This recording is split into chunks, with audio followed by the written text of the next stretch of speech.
let's talk about a very discussed thing in the computer vision and machine learning space, and that's pretty much if you should use PyTorch or TensorFlow, which ones you should start out with, what are the differences, and so on. So let's just jump straight into it. I've opened up the Ultralytics blog post where we cover everything in detail, and we have tons of different blog posts in there. We cover everything that you need to know in the AI and computer vision space, and we're also covering it here on the YouTube channel. So we're pretty much just going to cover what is the difference between PyTorch and TensorFlow for computer vision projects, what are the differences, what are we using at Ultralytics, and also what you should be starting out with. There are some performance differences, there are some learning curves, and there's also some different options depending on which framework you should use. But PyTorch and TensorFlow, at the end of the day, is pretty much just a deep learning framework where you can set up models, you can implement the layers. If you know about NumPy and all these things, you can do all the tensor operations, all the matrix operations, all the different calculations, gradients, all the optimization algorithms, loss functions, and all these things are built into those frameworks. So it's easier to pretty much just set up a model. You can configure, set up your own custom model. You can set up the training loop. You can have evaluations. You can have high parameter tuning. All these different things are built into both frameworks. But if we just jump straight into it here, it is very important to know which framework to use if you want to build computer vision models at a very low level and try to build out your own. This is a very good way to understand how the YOLO models, all the object detection models work, and also just machine learning in general.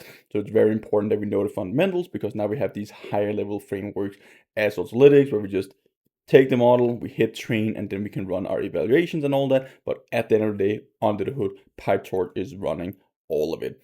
So if you just take a look at it, like these are the two most popular frameworks out there, PyTorch and TensorFlow. PyTorch is from Meta, it's open source. TensorFlow open source is from Google, and they're both very, very big and has been for like at least a decade or two.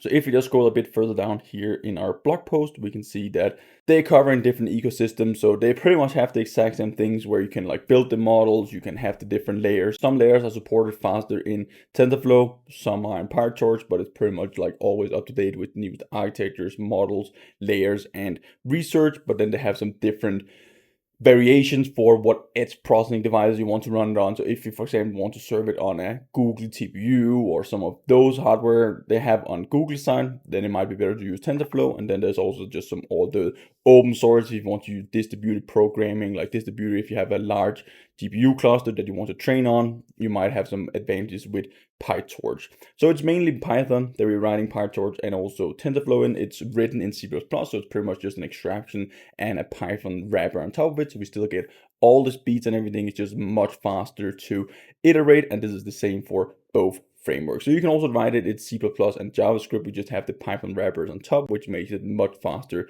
to develop. So when you're just talking about the key differences here, we can see that it is pretty much just we need to consider which one is the easiest to use and also to learn, where PyTorch is a bit more low level. You need to work with the tensors, you need to work with the matrices and operations yourself. There's some higher level functionality that you can call, but you can get faster at a lower level and you actually like just tell it step by step. With TensorFlow and also specifically Keras, it's like a branch of TensorFlow. You can get a very high level abstraction where you can pretty much just like spin up a few quick models. You can just hit train. You don't need to set up the training loop yourself, having a for loop, iterating through it, doing the optimization step, doing the gradient optimizations step backwards, calculate the loss function as you have to do with PyTorch, for example. So it might be a bit easier to get into Keras, the TensorFlow, if you're just getting started and want to learn, and then you can dive a bit more deep into PyTorch once you have actually like learned how these frameworks work and how you can build your own model, train your own model. Then you can start to get into, okay, what are the steps to actually like train the model? And this is where the differences are between PyTorch and TensorFlow. You can do the pretty much the exact same thing, it's just the way that you're doing it. And PyTorch, you can get a bit faster down to the lower level, and TensorFlow, it's a bit more high level. So flexibility versus structured workflow in PyTorch and TensorFlow. Again, you have full flexibility with PyTorch. It is pretty much just known for that, and why most researchers, like why most high level like machine learning engineers, AI engineers, and all the deep learning engineers are using PyTorch, because it just offers a lot more flexibility. You can customize everything that you want, and it's just working on this lower level, which is very important when you're working with the newest research. So it also has this dynamic Python based environments. So this is pretty cool. And if we take a look at TensorFlow, it encourages the use of standardized pipelines and tools, which can enable users to maintain consistency across larger projects. Again, it's just easier. It's a bit more easy to read and also just set up, because again, you can just import the different layers. You can do that same thing in PyTorch, but when you're setting up your training loop, you actually have to write out the steps in a machine learning or deep learning training loop, where in TensorFlow with Keras, you pretty much just call .train. In the exact same way as Ultralytics, but again, this is just higher level abstractions. It's much better to have the lower levels if you're starting to just learn it or you're trying to build something. So again, in practice, both frameworks, they support flexible development and structured workflow. PyTorch tends to feel a bit more flexible during experimentation. TensorFlow provides a bit more structured approach for organizing workflows and just keeping it consistent, because again, it's the same functionality and methods that you're calling. You're not really doing that yourself. So that's gonna have a more organized workflow. So when we're talking about machine learning models, it's also very important what is the difference between the development environment and production environment. And for PyTorch, for example, it all supports like development, deployment, all these different things here. But again, you have more flexibility with PyTorch. Usually you will take the PyTorch model, export them into some other optimized framework that you will run in production. So it's a bit more on the development side, and then you can export into the best possible deployment framework. If you want to just get something deployed quick, like serve them with TensorFlow, they have a ton of different cool options directly integrated into TensorFlow. PyTorch also has this functionality, so it's just very slight differences. But if you have to point out the actual differences, this is where some of the differences are. So you can use like both frameworks. I'm not saying one framework is better than the other. They're pretty much the same, and then there's just a few things here and there which is just tiny better or offers more flexibility or options. So if you just want to go out there, like serve a model, like deploy them on an edge device very quick, like take a data set, train the model, like build the layers in your model, train your model, get it deployed on a Google edge device, for example, it's going to be a lot simpler with TensorFlow, and also if you're just starting out with machine learning and deep learning. So there's performance and scalability. Again, they work in the exact same ecosystem, pretty much the exact same things, but PyTorch, they have like some distributed data, parallel processing, all these different things. So they might be a bit more, also because you can get on a lower level, so you can optimize it more for speed and also scalability compared to TensorFlow. Again, they're very, very similar. And if you're using TPUs from Google, again, then TensorFlow would be better to use. So if you want to scale across multiple GPUs, CUDA-enabled systems, and all these things, like PyTorch might be a bit better. And again, it might also be a bit faster, depending on the things that you're doing. It's very specific to the exact thing that you're doing.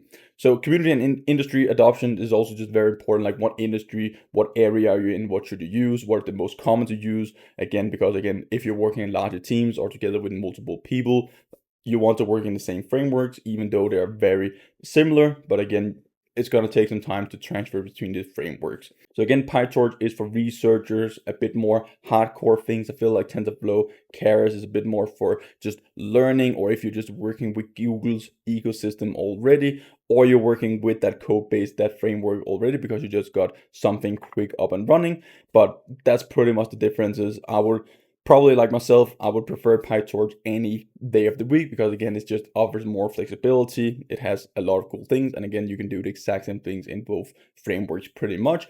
But if you're just getting started out, you want to learn something quick, I was starting out with TensorFlow, Keras. I would probably recommend that path.